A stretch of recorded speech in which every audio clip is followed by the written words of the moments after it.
Hello mga kamatnugenya! Welcome back sa aking channel. For today's video, i-share ko sa inyo kung paano magluto ng mixed seafoods. Unang-una, magpainit tayo ng kawali. Kapag mainit na yung kawali, ilagay na natin ang ating butter, yung ating bawang, yung ating oyster sauce, tomato paste, pampalasa, chili paste, paminta, at kapag na kumukulo na yung ating nagawang sauce, ay merong Sprite or 7-Up, soda pop. Yes, may soda siya para masarap, manamis-namis na maanghang.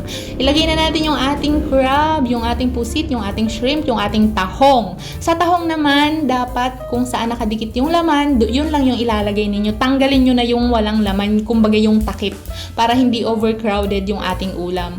At saka yung ating corn. Bago ko pa man ilagay yan dyan, pinakuluan ko na po yan para luto na siya dati.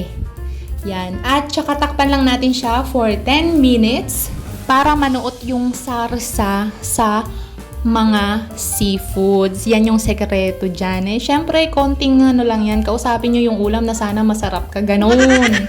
At after 10 to 15 minutes, luto na ang ating masarap na mixed seafoods.